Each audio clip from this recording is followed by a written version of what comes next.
here. I'm not even gonna try to say that because I'm gonna mess it up. So, Okay. all right.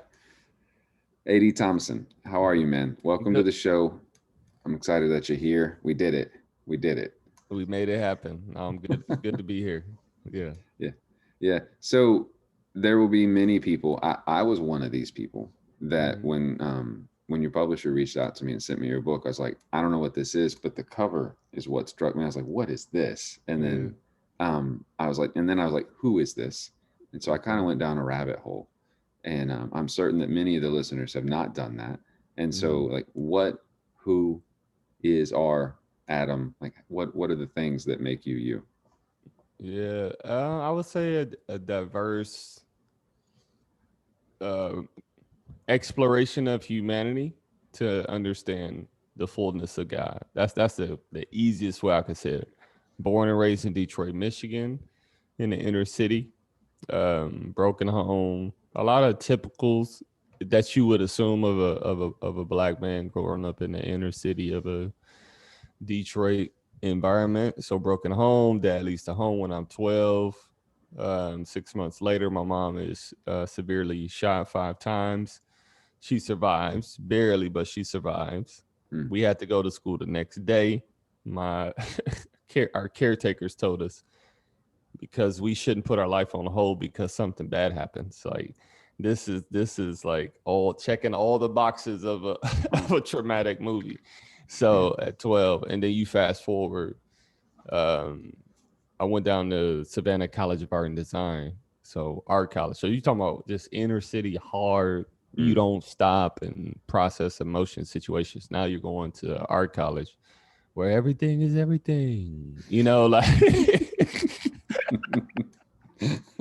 I was at 98, right? So I was like, where am I? What am I doing? Like what is going on? And then I'll add another one in there because it's not in the book. And then at 19, I had the privilege of playing on a pro basketball team in Palestine. Really? So yeah, so my viewpoint and appreciation for God's, I would just say creation, it's somewhat like Paul. I would say always been struck by Paul's mentality to become all things to all people that he might win some. That's the best way I could sum Yeah. it up. Do you think it was the trip to Palestine that shifted your views on God, or would that have happened anyway? I personally do. I do think it was the trip to Palestine because I just remember distinctly at 2000 how propagated my mind was from the media saying this is what Palestinians are, throwing Hmm. rocks, blowing up buses, Yeah. things like that. So even when I was gonna go, I went with a little naivety, like, yeah, man, I'm just gonna go, for the Lord, uh, everybody's like, Play basketball for the Lord. right, and everybody's like, yo, man, you not nervous at all, man, And I was like, nah, man, I guess it is gonna be what it's gonna be. What what did you play? Like, what part of the basketball team? Like, what does basketball look like in Palestine? Bro, it is one of the most intense environments you'll ever be in. Like, just think of some like uh, off the radar, crowded. Everybody's there. Everybody's hinging upon I mean, they celebrate anything like Really? free throws, So it's fun. dunks. Oh, it is electric. Like That's it's great. very electric. Yeah, I didn't even yeah, know they had teams there. That's fantastic. I didn't. yeah. No, it's I fun. like that nugget. I like that. You Yeah. should put that in the book.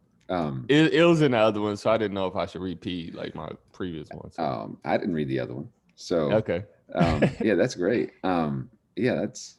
I got so many more questions about that, but I'm not come going to on. write. I'm not going to write Okay, that it's all because good. that's Yeah, that's insane. I actually do have a question. So the book that you wrote is "Permission to Be Black: My Journey with Jay-Z and Jesus." yeah, But for those that haven't read the book yet, you should buy the book because we're going to talk about the book and probably going to make more sense if you have mm. the text in front of you. But there seems to be an overwhelming ratio of Lauryn Hill over Jay Z. Yeah, So yeah, I'm curious how Jay Z made the cover when Lauryn Hill's like the meat. Like what yeah. happened there? If I'm being sincerely honest, it wasn't like a sexy tagline with Lauren Hill. That's one. we're like, my journey with the Lord and Lord Hill. It's just like we're like, nah. And metaphorically, I'll be honest with you. I listen growing up. I listened most to rap music, and so Mhm. to me, Jay-Z is kind of like this moniker, this ideology. Yeah. You know, yeah, Yeah.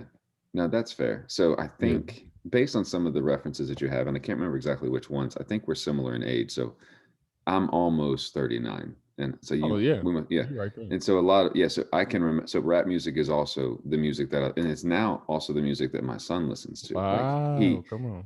but it's not the rap on the radio. He listens to like propaganda. He Oh really no, likes oh Andy Mineo. He yes, likes words played. And yes, he's really enjoying No Big Deal lately. And that's because I fell in love with No Big Deal. And so we just nice. like to play with the rhymes. I don't know if you know who any of those people are, Yo, but oh yeah, no, all of them. Yeah, yeah, probably No Big Deal is his favorite. But Jay-Z for me, like I've got that album that starts with It's a Hard Knock Life. I yeah, forget what that, it's a blue album. It's a bluish yep, album. Yeah, yeah. so Volume 2. You talking about him on the mhm. suit, his hand Yeah, on the car, yeah. Yeah. That was my entry into music when I got my car. Like this, that's the first thing that I bought was Oh, that. that's a So good entry. yeah, and then I realized I had some crappy speakers, and so I then went on. I then went on to go. Did you get some subs and some ten, Did I some bought 10? I bought a 10-inch sub, and then I Come realized that it on. was too much. It was too much, so um, I Hold on, had to where'd you grow up? Texas, Okay, what yeah, part of Texas? Midland, Texas. Okay, yeah. So you were banging in Midland. They Oh like, man, in my little single cab truck, it was loud, but I enjoyed it. Right, it was fun. yeah, Yeah, still that's love the good. music. Now I just turned it down because I'm old, and Got you. I just Yeah, it hurts my head. Anyway, so your book, man, I liked it. I like the stories, but I also like your voice in it. Like I can remember when you're talking about going to that college, the art college, and the first time yeah, like you'd seen like a naked woman, you're like, yeah. yo, like so. Yo. I enjoy the voice in there, but I want to dig into some of the concepts of it. So you talk Yeah. about, and I've got some highlights here. Is it all right, Adam, if I read your book back to you? Yeah, Is yeah, that fine? yeah, yeah. That's fine. So you talk about generational trauma, Yep. and it's weaved throughout the book. But for many people, I don't think they understand what generational trauma is. Like outside of like dad was an alcoholic, so now I'm an alcoholic. Got I you. think Yep. that's what most people mean when they say that, or maybe I'm wrong Oh, there. yeah, that's what most But people hear. but what is that, and like how does that impact both your faith and your life? Like what is that, and how is it passed down? Yeah, so I would say generational trauma, I would say are the strongholds. And they don't have to necessarily be sin. So that's why I love that you're bringing that up. There are the strongholds and pain points that are passed down from generation and generation. So an easy one in America could be with African Americans. I I tell the story of a woman who is pregnant with said child, and imagine her being pregnant, and then the slave raiding happens, right? So all this stress that's going down in her body, and I build it out, and I ask people the question, and I use this at a Yale discussion. I just say, so do y'all think when she's going through all that stress, by the time the child is born, like running for her life, slave dungeons, middle passage, auction blocks, seeing her husband get sold off or traded, do you feel like the child didn't feel any of that stress? And 100% of people is like, no, the child felt it. And I go, exactly. That's how generational pain points are passed down at the cellular level. Right. And that was explained to me by a counselor in another book, Body Keeps a Score. And so a lot of people don't realize even if you're not black, if you could just ask your mom, "Hey, mom, what was going on when you were pregnant with me?" That'll show you what is passed down at the cellular chemical uh, level. And so when you have a people group that's been terrorized, and you put the pregnancies there as terrorized, terrorized, terrorized, terrorized, slavery, Jim Crow, redlining, sharecropper, all this stuff. People like, why is this people group so like hypertension, Hmm. high stress, blood pressure, it's because those things has happen to the people and they haven't been able to process it. Yeah, yeah. So yeah, I've since reading about it in your book, like I'll be honest, like I really struggle with that concept because Yeah. I like to think that I'm something fresh, something Yep. new. Like Mm-hmm. that Totally. didn't define me. Like my Yep. family doesn't define me. I'm in control of this. Yeah. Um, But do you think that that's possible? Like, I don't know. Like, do you get that tension where I'm like, no, that's not like, that's not the only thing I'm worried about for generational trauma, like, is cancer. Yeah. Like, when I look at like my dad passed away of cancer recently Mhm. at 58, Wow. and then just different things. So like, is that like a valid, like, I guess I'm asking, like, is that a fair critique of that? Like, Yeah, it's a it's a fair critique. It's a fair dialogue. I would just tell people always consider cancer again. It's a cellular thing. Cancer, leukemia, sickle cell anemia, like all these things that are diseases and ailments, they're still cellular things that are passed down. mhm, And so when I say um, generational trauma and pain points, emotional pain points, emotion is just another cellular thing that is part of our body, right? Like I was looking up recently the definition of psychosis, and it's interesting. It's very uh, intriguing. The definition of psychosis, it literally says a person who feels and experiences a reality, but it's not based in real life. But in their body, they say in their body and in their mind, it's 100% real. And it could be mhm, so real that it actually changes the cellular structure of their body. mhm. You see what I'm saying? Yeah. And that's what's is so wild, right? So even if you have you know, I had a friend in the lighthearted sense. I had a friend who we were playing basketball. He was so nervous that he took a crap in his pants. Like his body just couldn't hold his food. Like poor game. Like, and this is a basketball game. You see what I'm saying? In the And that's middle of just the game? we're about to play. We were about to play this big game. Well, we let him have it, but that's just a fear of motion. Oh, that's awful. I don't feel bad. I feel bad for Yeah. laughing, but I don't. I No, don't feel don't. We bad. still mess with him to this day. He laughs at I realized what it was. The reason that I realized that we were similar age. So the word cheat code has a different word now than the way that we would have Yeah. used it. But I can remember cheat codes, like, that's a Nintendo thing. And maybe that, like, Game Genie, like, you would plug it, like, Oh my yeah, god. Yes. yeah, like, You're in that's, my mind yeah, because that's where it's Game Genie and Nintendo. yeah, yeah. So that's when I realized, I'm like, oh, the way that he's using this word, Mm. there's only a handful of years that like, my son would not use it that way. He would use it in a different way. Yeah. How would he Yeah, use it? he's 11. Yeah, he'll be Ah, 12 here in okay. a few months. So Gotcha. yeah, I mean, it would have meaning and it would be similar, but not the way that you use it. So Gotcha. what is that? I want to dive into those because you've got cheat codes, tens and dozens of them, like, Yeah. mixed throughout. So Mm. why that metaphor as we look at tackling and redefining blackness? I think is the word you use, Yeah. and weave that throughout the book. Like, why choose that metaphor? Yeah, that's good. Like you said, my generation, for us, video games was, Nintendo 64, but the true cheat codes first came with Nintendo before the Game Genie, Contra, you know, Mm-hmm. you get 30 man, right? I still remember the cheat code to get the Mike Tyson on Mike Tyson's Punch Out. Oh wait, there's a Uh, cheat code for that? yeah, 007-373-5963. Put it Hold in. on. Boom, Hey, I've boom. got it. So 2 years ago for Christmas, my wife got me, like, the Nintendo redid the Nintendo, Oh, yeah. and it's like a Yeah. couple $100, and it came like 50 games that Nintendo owns the Okay. rights to. Yeah.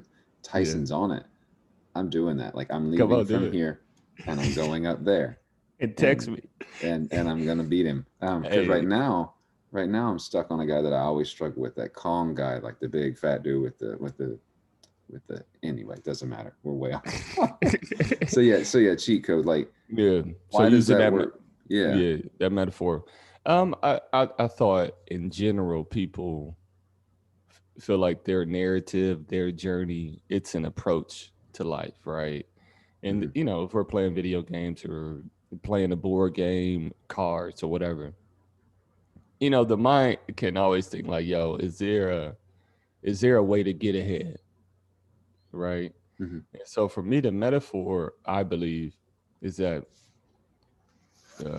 Black folks never had these approaches, these lenses. these ideologies to kind of get ahead when it comes to their humanity, their emotions.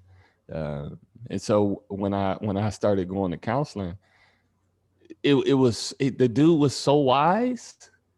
I was like, yo, I'm cheating. Like it really felt like I was cheating. It's like my body would feel guilty. I was like, man, how am I able to have this information in those who I grew up with? And you start thinking of my parents' generation and then my grandparents, and they would have killed for this. Like I remember interviewing my granddad about the Great Depression, Yeah.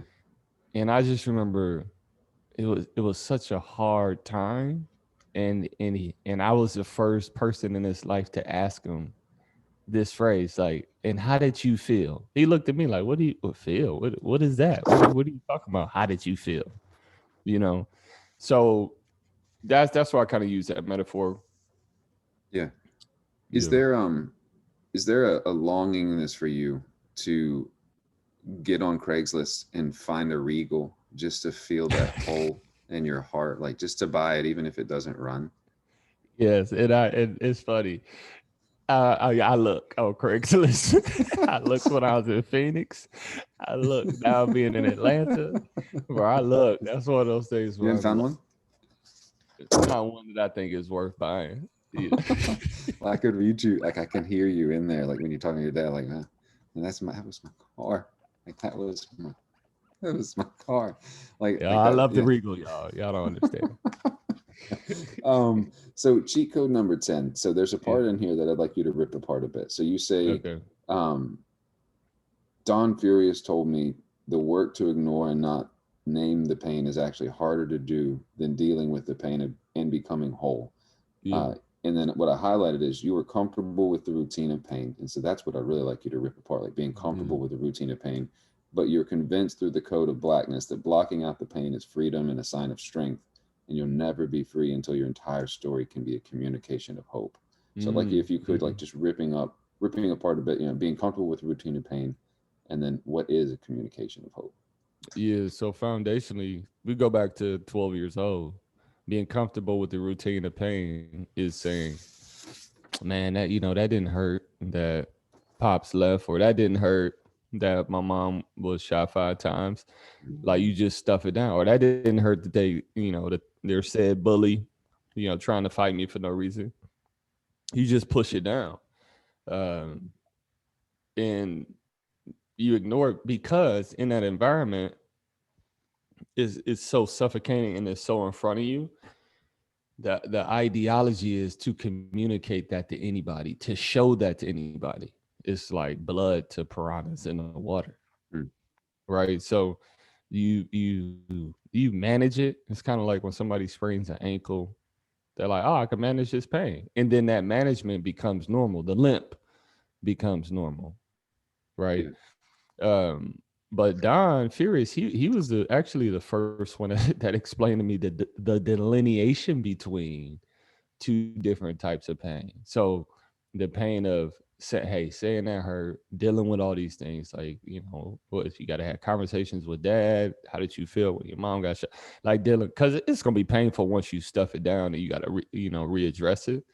But he said that will eventually subside and lead to healing, right? But the other pain of when people intentionally offend you or wound you to just because they're malicious, like, I'm just gonna say something whatever nasty to you or harm you physically. He said, though, that's a different type of pain, Mm.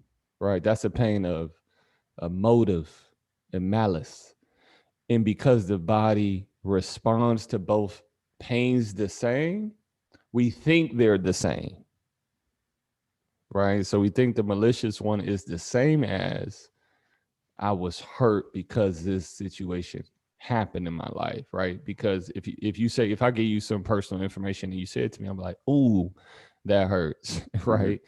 And it's the same way to where if you and I are close and then you said your father passed of cancer and you tell me, hey, my dad passed, my body's gonna be like, ooh, that Mm-hmm. hurts. So we think that they're the same. And that's why we disregard them. If you're dealing with trauma, you disregard both the same. But he said both don't have the same outcome if you deal with them. Mm. You know, Yeah. Yeah.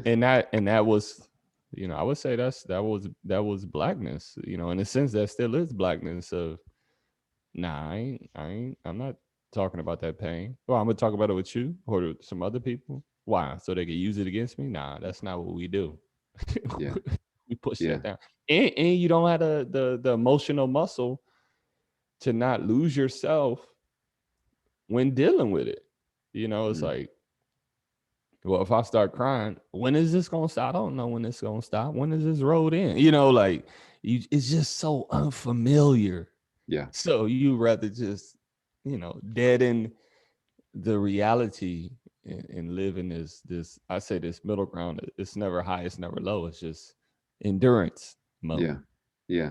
Well, I know being raised, I was taught, um, by my dad.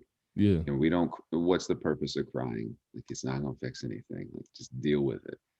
And so, like, to today, like, my wife will tease me. She's like, you didn't cry when I walked down the aisle. You didn't cry Mm, when our kids were born.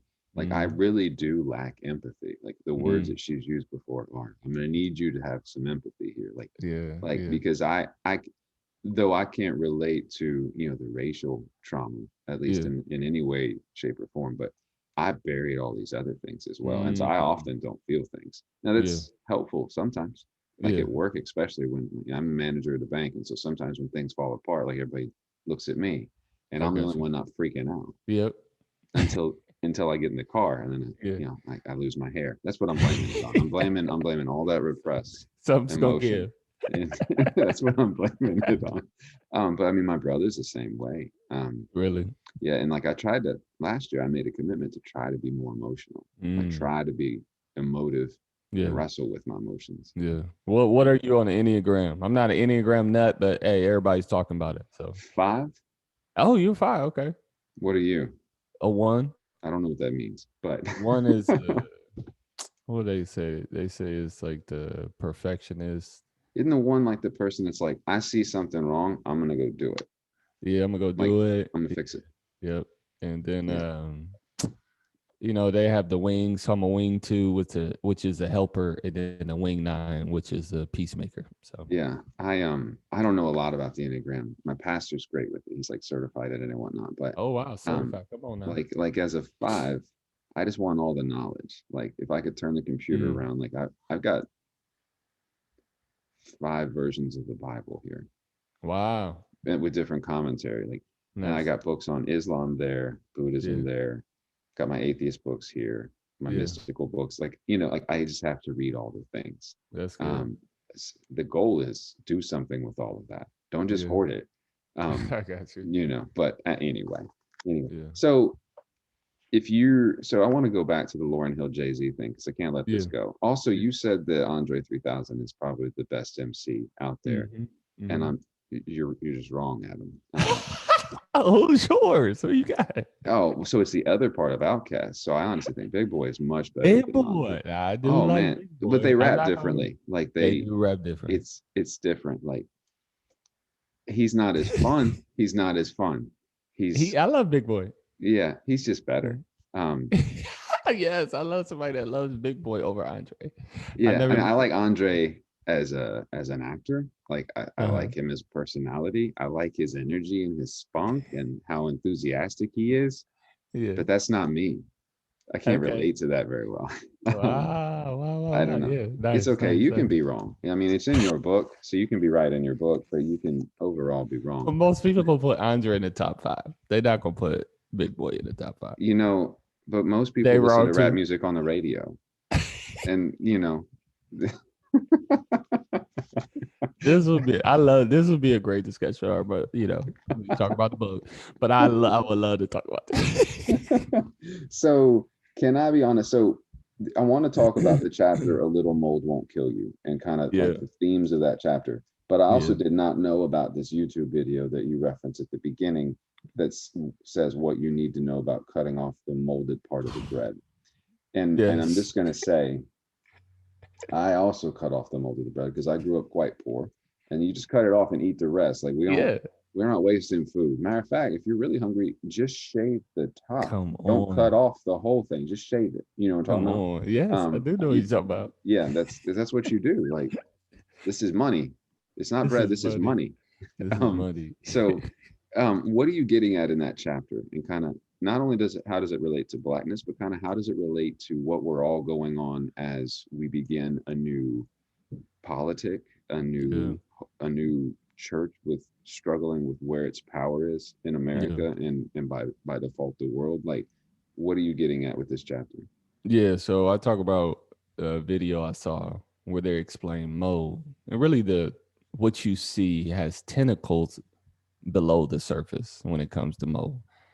As they use the phrase today years old. When I saw that video, it's like, what? So in that chapter, I'm just really trying to explain seeing below the surface. So for me, if somebody, if you're a counselor and maybe you got your degree and you're my friend and you live with me, you may see these outbursts.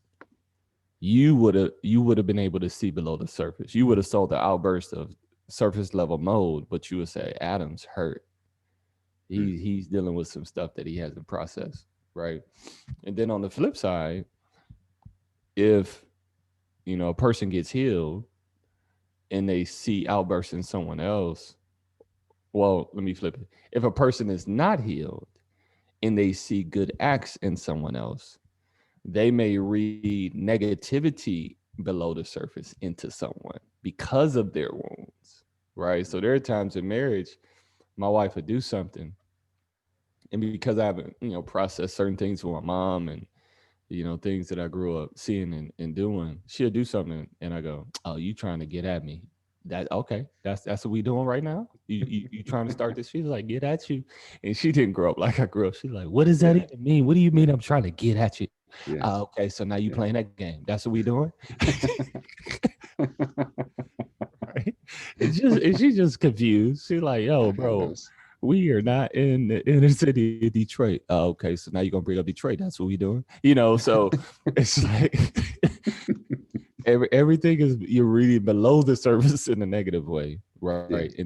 And then on the flip side, you can have eyes to see the below the surface. So therefore, a lot of I would say Don would say, Adam, you got some stuff going on, and in empathy and understanding.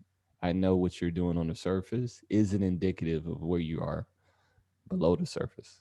Hmm. And so kind of that illustration blew my mind. Yeah.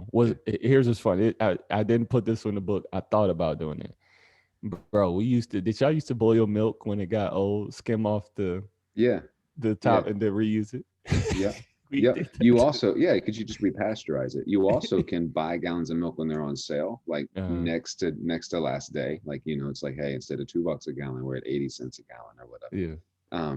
You pour out a cup and a half and you can freeze it. Because if you don't pour out the cup and a half, you break the whole gallon. But you pour out a cup and a half, you can freeze that. And then you got 2 days to use it when you Bruh. unfreeze it. That stuff can sit in the We freezer for did like a that year. too. I thought we was So only eat frozen milk. We froze milk too. This is crazy. yeah, yeah, yeah. I was having this conversation with a friend of mine the other day, and I was recommending a show to him. He's like, "Man, that's not my kind of show." I was like, "It's not a show about this, that, or the other. It's just a show about being really poor. Yeah. That's all it is." And For he's like, sure. "It's called Shameless." Um, Okay. it's not. It's probably not appropriate for most people. Like Okay. it is vulgar and hilarious and horrible, Okay. and I don't know how to explain it well. Yeah. It's one of those shows that both my wife and I are like, "Why are we watching this? Okay. It's You like want a to watch train another wreck. one? I do want to watch another one." And then like there'll be times where she'll bust out laughing at something. I'm like, "Why are you? That's not funny." She's like, "That's hilarious." And Right. then there'll be other times where I'll bust out laughing. She's like, I'm glad that you could laugh at that because that's horrible." I'm like, "I That's know. I yeah. don't know. Maybe it's therapeutic. Maybe that's what we needed for last year." Yeah. So with the concept of like tentacles stretching down into things, so upon realizing that, and if the bread is either the church or our country, Yeah.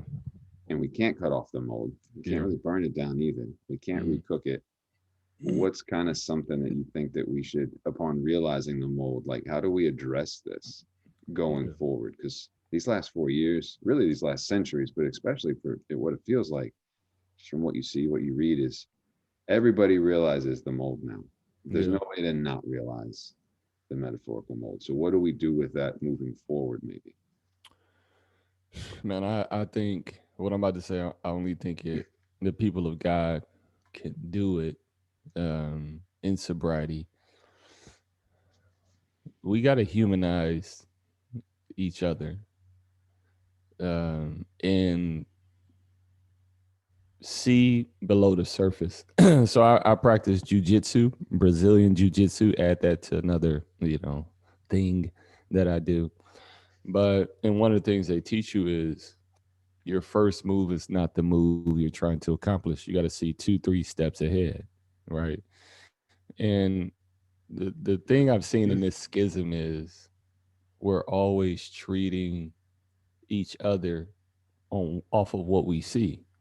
And I personally believe that that is the fundamental thing that we do wrong that Yeshua, Jesus, did not do. He was always trying to see beyond what was in front of him.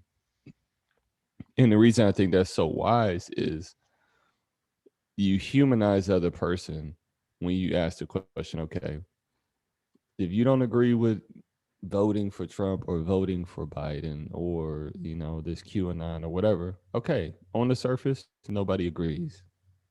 But the goal isn't to agree. I think that's naive to think we're going to agree, right? The goal is not to agree. The goal is how do we journey together and appreciate each other's imago Dei. But what Yeah, happens is we believe the narratives that you're so non-human or there's no way you could be human if you say these things, right? In the church specifically shouldn't take that stance, but they are. It's like, oh man, it's sinful as Satan. And I go, okay, well, look at what Christ said. He says, pray for your enemies, bless them. Oh, look at what Paul says. He says, well, correct your opponents with gentleness. And 2 Timothy 2:2, 21 and following. Correct them with gentleness, knowing that your enemy is ensnared to do the will of Satan. So even if I'm your worst enemy, he's saying, be gentle and pray that God may perhaps grant them repentance because they have been ensnared to do the will of the enemy. So I'm yeah, looking around, I go, nobody's seeing beyond the surface, right? yeah, And nobody is really in the scriptures. I mean, we got more where Paul says in the last days, people will be led astray, entertaining doctrine of demons. Like this is in the Bible, like doctrine of demons, right? And so if you have eyes to see this soberly, you're sitting back and you're going, I know that's not your ideal talking. Something's going on there. How can I lean into that? And that's what to me is very impressive about Jesus. Um, and he discipled that. So it wasn't like, yo, Jesus is Superman. He goes, I'm showing you how to treat people. And yeah, now when I leave, you do the same thing. yeah, yeah. Um, can I, and maybe I'm wrong. So actually, no, I want to go back. So what do you mean when you say permission to be black? Because the question I'm about to ask needs that context. So what Yeah. does that mean? Like, what are you saying there? Yeah. In a simple sense, the permission to process my humanity without shame, Okay. the permission to express, I would say, my God given cultural expression without shame, assimilation, or castration. So, say, for instance, in general, I've been fortunate to travel to a lot of places, some for basketball, some what we call old school missions and trips and stuff like this. I remember we were in northern Ghana and the phrase we're in the middle of nowhere makes this place looks like uh, the remotest place I've ever seen. Like I've never been to a place to where I Mm, go, if they wanted to do something to me, they could, and they nobody'd would ever not know. get caught. Nobody'd ever know. That's how far north and out of touch from society we were in northern Ghana. So what I'm about to say to you is like, what? So we're just going on this uncharted, bumpy, dusty, rickety road. It's like a scene off of Ace Ventura when nature calls. And When you say that, all I can see is that hippo. That's all I can see. So, but yeah, which is I'm a with fun you. thing. And so we're riding on this rickety dusty road, and literally out of nowhere, I see this sign. Uh, Northern Ghana Baptist Church, blah blah blah. And it was just it interested me. I go, was the Baptist sign needed in the In the middle of place? nowhere. You see Did what it I'm have saying? a spot for the words, the way that like they do, burn and repent, or did it have a spot for that, the way that we It do did. here? I would have cried if they did not. I would have cried if they had that.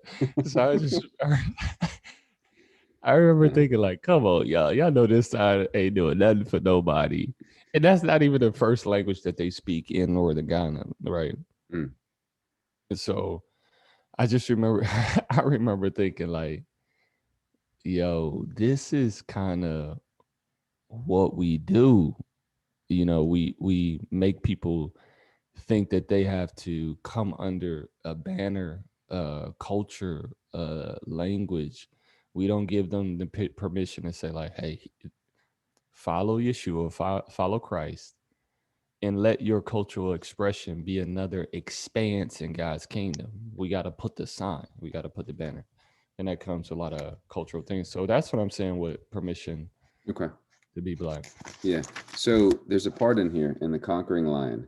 where there's a subsection called Wrapped in Minority Skin. Yeah. And so you say, without teaching an entire class on the subject, I'll just say that there's one question and three things that make this passage the greatest reality about Yeshua. Yeah. And you say, first, he impoverished himself. And then you say, Yeshua wrapped himself in Jewish skin, and the Yeah. Romans picked up where the Greeks left off, oppressing Yeah. and disdaining the Jews. He did Yeah. not choose the majority skin, but that of the subjected minority. Not only did he impoverish himself in brown Jewish skin, he also chose the least regarded region as his home, Nazareth. Yeah. So, like, that was powerful. Like, I don't think Jesus is white. Yeah. And I'm aware that a lot of people say that, but that's just ridiculous. Like, nobody from the Middle East is white. Right. You just lost your mind if you think that that's the truth. But Yeah. being that I'm not a minority, I Yeah. think I sometimes don't know how to relate to that. Like, I can relate to compassion and Yeah. love, grace and mercy and the Mm. other things, but that was so powerful for me. So why is that important that people of faith realize that he impoverished himself, wrapped himself in a different skin, one that overtly gave him no power? The reason I think that's important is so much of what I think is going on wrong in our country is just like Christian nationalism, which is why I Mm. honestly had some issues with the inauguration. Like, Garth Mm. Brooks should not be singing Amazing Grace. That's Christian nationalism. Yeah. And some of the prayers that were done, I was fine with the prayer. Still Yeah. Christian nationalism, Mm. which is Mm. the opposite side of the same coin that we were angry at for 4 years. Yeah. You No, know I what I do. mean? Yeah. So And not surprised. So in my head, I was like, yeah, I'm not surprised. yeah, now that poet, that is, they should have just ended it at that. Yeah. There She should have killed been it. no reason to do anything else. Just Yeah. get on about your motorcade and go do your things. Like, Right. that She was was good. powerful. She was Yeah. preaching. So Yeah. yeah, so the concept of minority skin and wrapping Yeah. himself in things that aren't powerful, like, why is that important that we remember that? Yeah. It's good. Well, I think it's a lot flowing in my mind. Let me say this in my experience, because I worked at, you know, a ton of churches, white, worked at a big church in Texas. And so I have 17 years of experience, and I've never heard one sermon on what I'm about to talk about, even from the quote unquote black side.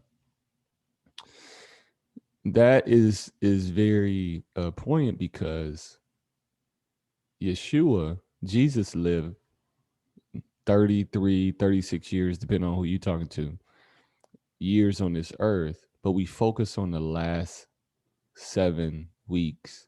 People may talk about the ministry, but they focus on the Passion Week, right? Death, Mhm. burial, resurrection. That's what we always talk about. We talk about the garden. We talk about not my will, let yours be done. They'll throw in the, the Beatitudes, feeding the 5,000 in the wilderness, but it always comes back to, but you got to talk about the Yeah. gospel and sins and resurrection, right? and you miss literally 30 plus years of what did it mean for him to live in skin and experience subjection, like we don't like your kind, like how did he deal with those emotions, those human emotions? Mary was a widow.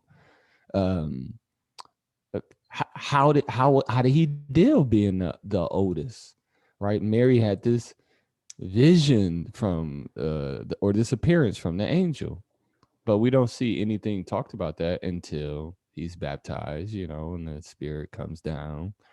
So what is that human element when it comes to that? And so just sitting back and I'm thinking it's very important because it allows, I'll say it allows people to understand that he understands the human day to day. I got to get up again. I got to face this again when I go out the door. I'm not from this famous city. The place where he grew up, Branchtown, and which is called in the Hebraic commentaries, they said the max, being liberal, they had 500 people in population. So it didn't have a major road, right? So we're talking about things like that. And so as a minority, and I would say other minorities across the world, if you land that on them, they go, oh, he has suffered in all respects, but we make suffered in all respects again the Passion Week, when it's really tough and I want to sweat drops of blood. That's what we Yeah. make this suffer, but we don't make it day to day forgotten about, day to day oppress, right? The tax collectors, hey, we want to take the Jews money, we're going to tax their wealth and put it into Rome. There's literally an attack on this people group. We don't like them. So it's those things that aren't preaching. So what you have is an anemic savior. You don't have a savior who understands both the human struggle and the spiritual sin struggle. We only default to the sin struggle. Hmm. And it doesn't give people a potent savior. And every time I start like talking about these things, they're like, man, who is this Jesus? Then they go back and they go, oh, you know? Yeah. Yeah. Yeah. Yeah. Yeah. And I like that. And I will agree with that. Oh, because that happens all the time. Like Yeah. all the time. So I've started doing I listened to a different podcast called the Bible Project, and they did something where it's like, he's like, just go through the Old Testament and highlight this word everywhere. He's Yeah. like, and know that it has two equally valid translations. And like one of them is this, and one of them is tree. He's like, humans are like metaphors for trees often, like which is why the vine matters even more. Like you can just leave it Yeah. all the way. And I was like, and so I went through and I did, I'm like, these are this is even more powerful. Like Yeah. when you stretch that metaphor and then you scale it up to Jesus, who obviously knew the Bible, it just makes it even more powerful. So, just last question, and I'm gonna Yeah. let you get back to your woods walking or whatever it is that you were gonna do out I there. got a compound bow. I just gonna shoot some arrows. Another thing added to the Just shoot things. um, so when you say, for you, Adam, yeah, when I say God or the yeah, divine or whatever that is, yeah, what is that when you try to wrap words around it? yeah. The divine. I would say definitely Adonai comes to mind, the majestic one. Hashem, the Hebraic, messianic Hebraic approach would say Hashem, the name. He's so holy, you just say the name. Um, I think of God the Father. Um, his love and worthy to be honored and gloried. Philippians 2, Christ did all these things to the glory of God the Father. We miss that. I think of sacrifice in Yeshua, and then I think of the wisdom and comfort that comes from the Holy Spirit. And so when I think of this divine, is it's more of trying to communicate to humanity that you can come to me in ways that we miss often, right? And so I think the with Josephus, I love Josephus because he was this Maccabee zealot that sold himself out to Rome, and for y'all, the Maccabees were a sect or zealots that they believed in the kingdom, but they're very zealous, you know. Yeah. And Yeah. and the Maccabean revolt, John 10, they call it Hanukkah, but Yeshua celebrates Hanukkah, the Maccabean revolt. The reason I say that is so when Josephus, he was this zealot, and then he sells himself out to Rome. He always talks about the literalness of Jesus and his disciples. So for me, as a historian who is like, yo, I rejected that to save myself, I'm not going to discredit the fact that this was a real person and he Yeah. had real disciples. That's huge for me. Why do I say that? Because this man that they would call Jesus said he was sent from the divine as a tangible illustration for humanity. So to land the plane, I always think the divine is trying to make themselves or himself tangible for humanity to grasp him. I don't think the divine is disconnected or, deistic, like, hey, I'm just going to create this thing and y'all figure it out. Or agnostic, where, you know, he's there, but you don't know, we don't know. For my understanding of divinity, he's always trying to make himself tangible. Yeah. Yeah. Where do you want people to go? So they're going to buy the book everywhere that you can buy books. But where do you want people like to go to kind of listen to what you do? Like you've got some fantastic, there's a picture, like there's a video of you walking in the desert saying some really powerful things. Like where do you want people to go? Yeah. I would say I am redrev.com. So I am redrev.com. REDREV is in victory. So there, permission to be black.com. That's Mm-hmm. where the book and a lot of assets are. And then if, when all else fails, Amazon, you just look up my name and the book's there. Perfect. Yeah. Adam, I've enjoyed it, man. I enjoy laughing. These are always the fun ones where I laugh. So I don't always laugh. So I appreciate you coming on, man. Yeah, it's good, man. We gotta talk about that rap, Hey, listen. I mean, my wife would say that you're not going to change my mind, and we can have a heated agreement. Um, a heated agreement. No, So, it's just I was just curious. Like when somebody loves rap like I do, I was like, man, now I gotta understand. Now I need to know what lyrics resonate with you and stuff like I that. mean, I can't think of any lyrics off the top, but so it's for me, it's not what he says, it's the way that he says it. Okay, So I like agree with that. the art of the so Andre makes me laugh though. Like Mm, Big Boy doesn't make me laugh, but like just mm. the cadence of the like there's another artist that I've liked a lot recently.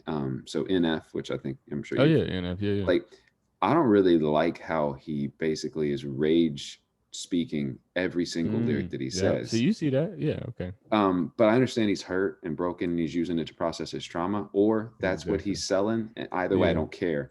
But I will Yeah. say my son, who has some mental anxiety issues, Mm-hmm. relates to that Mm, rage. But for me, I'm like, that was a bar. Like, did you like those okay. words that he just put together? Son of a Yeah. gun.